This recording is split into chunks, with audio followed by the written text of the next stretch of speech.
یه چیز عجیب‌تر از ترس معمولیه. ترسی که راحت نمیذاره بخوابی. سینیستر.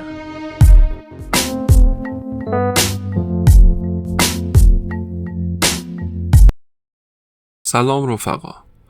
این اولین تحلیلمه و گفتم از فیلمی شروع کنم که خیلیا فقط از ترسناک بودنش حرف میزنن. ولی راستش سینیستر فقط یه فیلم درباره قتل و جنایت نیست. این فیلم درباره دیدنه، درباره اینکه چطور تماشای بیش از حد میتونه خطرناکتر از ندیدن باشه. چطور بعضی تصویرها نه فقط بازتاب واقعیتن، بلکه خودشون میتونن عامل نابودی باشن. این فیلم خیلی بیشتر از ترس‌های ناگهانی با ترس‌های خزنده و آهسته کار میکنه. همون ترسی که وقتی همه چی ساکته هنوزم حسش میکنی. آلیسن نویسنده‌ایه که فیلم‌های 8 میلیمتری قدیمی پیدا میکنه. تصاویری که فقط مدرک قتل نیستن، یه جور دروازه‌ن. هرچی بیشتر اونا رو میبینه بیشتر تسخیر میشه و انگار خودش داره وارد اون خشونت میشه. فیلم به وضوح نشون میده که باگول فقط یه شیطونه توی فیلم نیست. اون توی ذهن بیننده هم جا خوش میکنه. مخصوصا بیننده‌ای که زیادی دقیق میشه، زیادی تجزیه تحلیل میکنه. و این دقیقاً کاریه که خود ما همین الان داریم میکنیم. اما چیزی که سینیستر رو متفاوت میکنه اینه که ترسش در سکوت جریان داره. نه جامپ اسکلرهای بی مقدمه، نه موسیقی‌های بلند.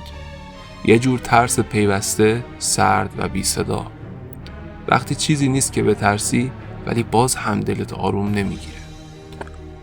آلیسن فقط دنبال نوشتن یک کتاب نیست.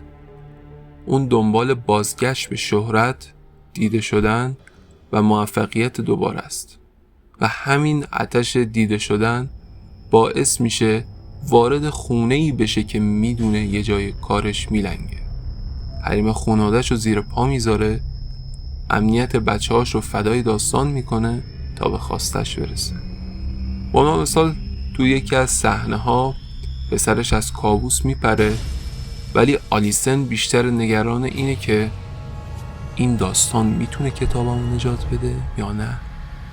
اینجاست که میفهمیم سینیستر فقط درباره باگول نیست، درباره ماست، درباره آدمایی که با دوربین و قلم از ترس دیگران محتوا میسازن، از درد دیگران پله‌ای برای بالا رفتن میسازن. توی بیشتر فیلم‌های ترسناک بچه‌ها قربانی هن. ولی اینجا بچه‌ها خودشون ابزار قتلن. ذهن کودک پاکه، ولی دقیقاً چون پاکه راحت تر فریب میخوره. باگول نه سلاح داره نه دنبال کسی میدوه، فقط نشون میده، فقط نمایش میده. و وقتی کودک بارها و بارها اون تصاویر رو میبینه ذهنش تصرف میشه و همه اینها تو سکوت اتفاق میفته.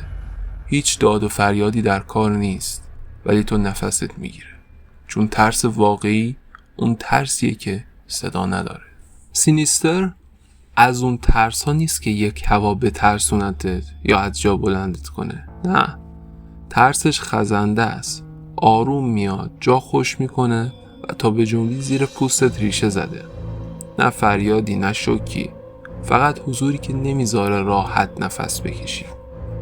و این دقیقاً اون چیزیه که سینیستر رو خاص میکنه. تو هر لحظهش یه حس سنگین هست، انگار چیزی پشت تصویر داره نگات میکنه. بی حرکت، بی صدا، اما زنده. گاهی فکر میکنیم فقط داریم نگاه میکنیم، ولی شاید اون چیزی که بهش خیره شدیم داره ما رو هم نگاه میکنه. ترس واقعی همیشه تو تاریکی نیست، گاهی درست وسط روشناییه، جایی که همه چی خیلی واضحه و همین موضوع راهو باز میکنه برای چیزایی که نباید ببینی. این اولین تحلیل من بود. اگه حتی یه لحظه باعث شد عمیق‌تر ببینی، همین برام کافیه. تا تحلیل بعدی.